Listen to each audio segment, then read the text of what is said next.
Blite Nation. Ian and Vito are back again with another black and white reaction for you guys. Got some comedy. We got Ron White, the Dr. Phil story. I think I've heard this one before. This is one of my favorites from Ron White. Ron White's one of my favorite comics. It seems like you're having like a conversation with a regular dude that just throws in like the funny quips every now and then. Yeah. It just seems like that kind of guy. So, without further ado, let's get into some Ron White. So you ready for some Ron White, Ian? Let's get the comedy, man. Let's do it. Hit that play button and let's get it going. Here's my Dr. Phil story. Every year, Doc and his family rent a yacht for 12 days in the Mediterranean, and that's their vacation. And it's the only way he can get away, you know, because he is the most famous person in America. He's the most recognizable face, 6'4", bald dome head, porn mustache. You can spot him from any fucking where. That's true. Yeah. That's true. You can spot Dr. Phil. Everybody knows who Dr. Phil is.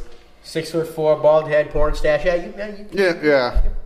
And because he seems so approachable on television, and he really is approachable, I mean, he's a sweetheart of a dude, but people are always, anytime he goes out in public, they're just, oh, what about this? And that's fine at first, but eventually he will eat the skin off your fucking bones if you can't walk out of your house without somebody going, hey, my brother-in-law's all fucked up in the head, and I was wondering if you could just sit out for just a second.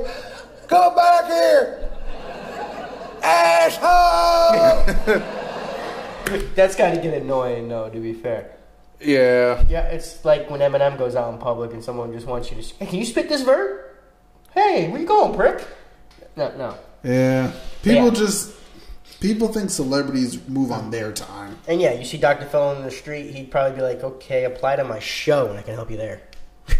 Honestly. And that's exactly how it happens. I've seen it, and so that's what they do.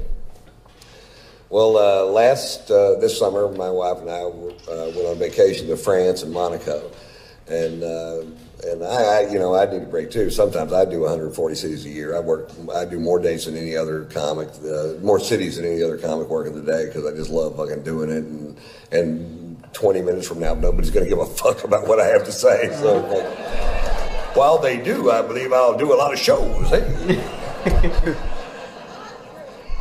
So we're in France and Monaco and having a great time, man. We're just I'm really in love with my wife. She's so talented. We have a fun life together, and we're there. And then one day the phone rings and it's Doc, and he goes, "Aren't you guys in Monaco?" And I said, "Yeah." He goes, "We're going to be in Monaco tomorrow. Why don't you come party on the yacht?" And I said, "Fuck yeah." Mm-hmm. Which is what you say if somebody says, "You want to come party on the yacht?" You go, fuck yeah. In fact, let's try it one time. You want to come party on the yacht? Fuck yeah. Yeah, and that is always your response when someone asks you, want to come party on the yacht? As long as the yacht is docked. Most of the time. I'm not a cruise ship person or a boat person. Ian, if you're partying on a yacht, it's docked. All right, good. We're good then. Very rarely are you partying on the open seas. Okay, we good. We good then. I don't have a yacht. So I was like, yeah, fuck, this is great, man. We're excited. We were down there. We were staying at the Fairmont Hotel overlooking the little yacht harbor in Monaco. Very cool place. And we were down there looking at the yachts the day before going, wouldn't it be cool if you knew somebody that had one of these things? You could just hop on it and fucking throw it the fuck down. And it's everybody's yacht, man. This is yacht heaven. This is Steve Wynn's yacht, Prince Albert of Monaco's yacht. This is that Russian dude with the tiny giraffes.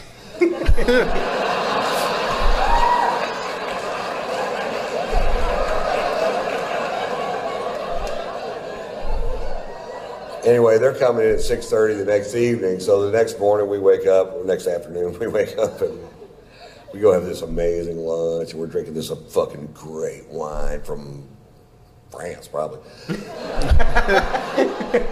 That'd be my guess if I had to guess.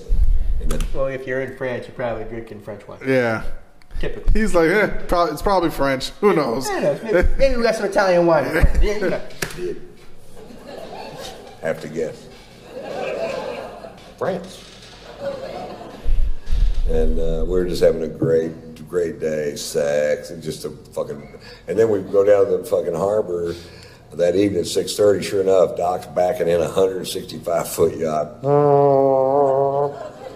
I'm not sure that's how they do it, but... So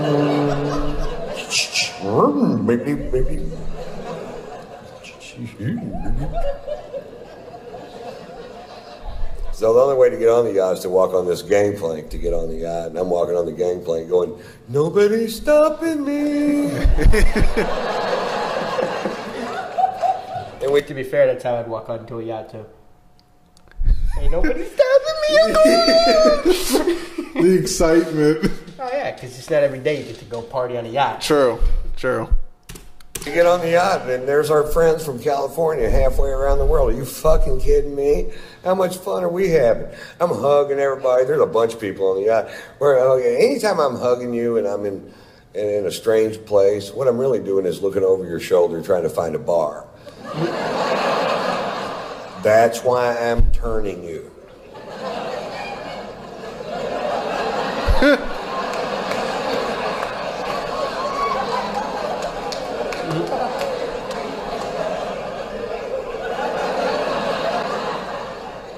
And I see the bar, and right in the dead front center of the bar is a bottle of famous black grouse, which is a scotch I started drinking when I was in Scotland for the Open Championship at Turnberry. And you start looking at what the Scots drink, and that's what they drink. And those that don't know Ron White, he drinks scotch. He loves scotch. Good scotch. And I think tequila. I think he came out with his own tequila, too. Fancy. I'm like, oh, fuck, yes. And there they had a bottle of it on the fucking, it's kind of hard to find.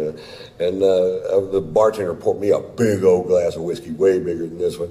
And I'm like, I'm in such a great mood. It tasted better than I'd ever tasted any fucking scotch ever. I'm like, oh, good Lord. What is that? That tastes like butter, honey, aged in Lindsay Lohan's pussy.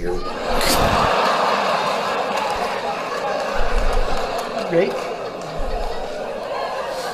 It tasted so good, I decided to skip dinner. And just have a couple more of them. I'm going to scare me up another one of these. How about one more? All right. I hadn't had a drink since lunch. I was fucking thirsty.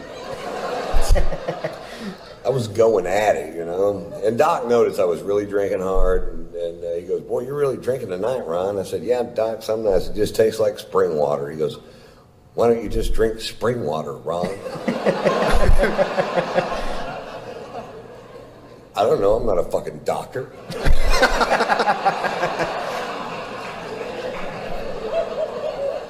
So this is going on for fucking hours. Now they really love Margot.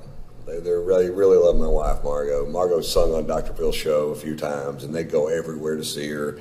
And Margot's a 4.5 octave classically trained opera singer that sings rock and roll and jazz and whatever. She's been singing here for years. And Robin McGraw loves to goad my wife into singing, and my wife loves to be goaded into singing, so they make a great little fucking team. And so we're on the back of this yacht, and Robin goes, come on, Margot, sing for us. And Margot gets up. There's people on the back partying on all these yachts, and there's bars on the pier, people out there. And Margot gets up and she sings. They love jazz in France and Monaco. They have jazz clubs all over the place. And she gets up and she sings a jazz standard at full voice, which I don't get to hear her sing at full voice. She sings around the house, but not at full voice. And when she sings at full voice, it makes me cry. And oh no. And she finishes the first song at full voice, and people stand up on the back of all these yachts and start cheering. They go, yeah! And I'm like, oh, how cool is this, man? They really dig jazz. I forgot how much they dig jazz. She gets up and sings another song, fucking screaming. And then people are gathering up around the back of the boat. And by song 4, there's 400 people behind the boat listening to her sing. You could hear a pin drop, just like this, pin drop. And she's just killing it. And I have a little secret. I am fucking hammered, man. I am so drunk. I can't even believe it my fucking self how drunk I am. I'm like, Jesus Christ, whoa. And I'd get a drink and I'd take one little sip out of it and I'd talk to somebody, I'd look back and it's empty. I'm like, anybody else drinking out of this glass?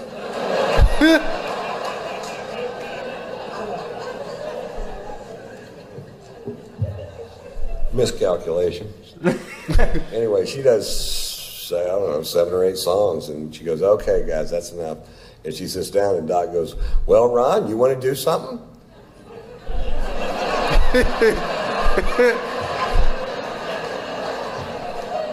Now, I got to preface this with he's on vacation with his best friend and head lawyer and his wife, Mary Pat, and they're Baptists from Dallas, and they're a little fucking stray. And they're about to find out my secret.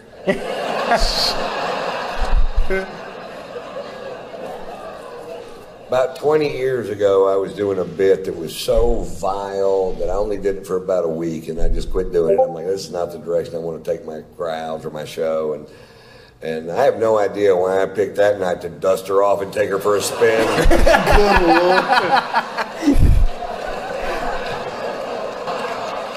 Yachts are pulling up anchor on both sides of us as fast as they can pull them up. They're leaving the harbor so fast there's a surfable wake. There's a stampede of tiny giraffes diving off the pier, swimming towards the ocean in certain death. People are pulling their kids off the pier. I went, I don't think they hurt me. I'm going to do it again. Doc goes, that's enough out of you, Ron. And Margot's tapping me out. You ever been tapped out? Come on, baby. It's time to go. She's seen it. Come on, honey. Let's just go back to the hotel. It's time for us to go. Come on, baby. Baby, let's just go back to the hotel. Come on, Ron. And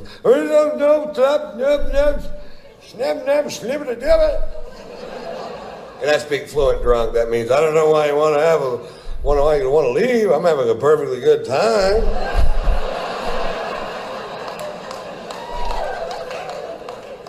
Turns out there was a consensus. I'm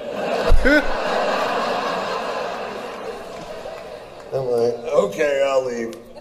Now, the only way to get off the ship is to walk back off that gangplank, and at the end of the gangplank, there's an 18-inch drop-off, and my wife's in front of me, Margaret's in front of me, and I get to the end of the gangplank, and Doc goes, big step, Ron. I said, thanks, Doc, thinking I'd made a big step towards something. Fuck, I don't know. He's a big psychologist, not me. It's amazing how much speed you can pick up in 18 inches. It's nothing like falling over on the same level that you're already on. I slammed down to that fucking pier. I landed square on this elbow, dislocated this shoulder, put a 4-inch gash down the back of my arm, and I was so drunk I just bounced off that pier.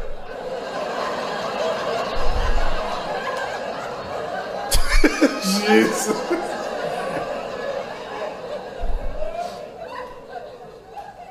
Fade to black.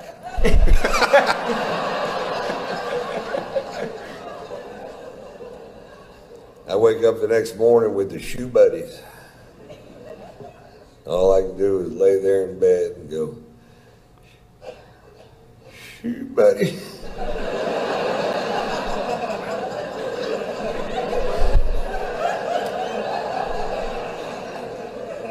I can't move my shoulder. Shoe buddy.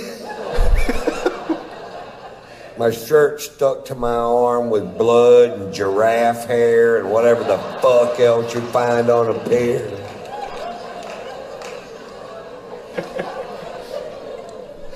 Shoe buddy. I have a wet Jolly Rancher in my armpit. Sour apple. Had to cut it out with a pair of scissors. Yeah, because you get You almost pulled that. can't eat them after that. Almost can't eat him after that.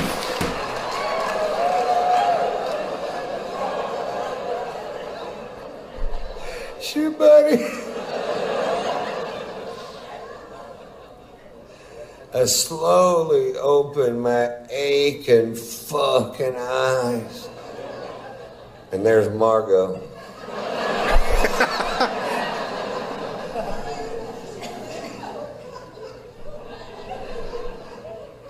What happened? You got really drunk last night, Ron.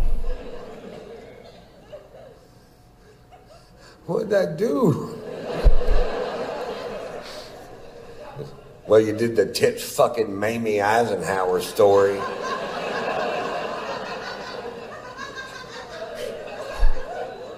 Did Mary Pat laugh?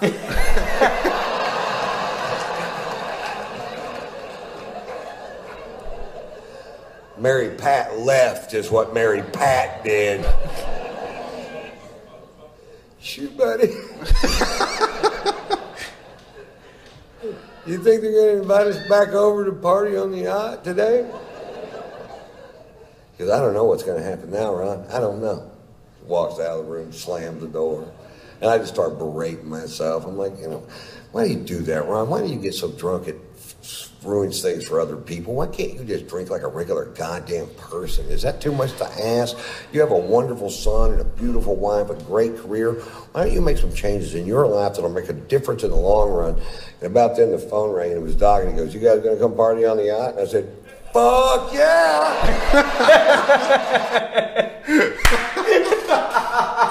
Good Lord. Because that is the only answer you give when someone asks if you're going to come party on the yacht. You know he was hungover as hell. Oh, yeah. Oh, yeah. Oh, man. He's probably usually hungover. Mm-hmm. Oh, that was a good one. That was a good one. That's one of my favorite Ron White stories. The Dr. Phil story. I've actually heard him give that story live a couple times. I've seen Ron White live a few times. Oh, that's dope. Hey. He's a good comic to see. He's funny. Oh, man. Hope you guys enjoyed that one, man. For real. Hope you guys had fun with that one like we did. That was a good one. Like, comment, subscribe, blow us up. Y'all know what to do. Thanks for stopping in and spending some time with us today. Hit that notification bell. Hey, we'll see y'all next one. Later.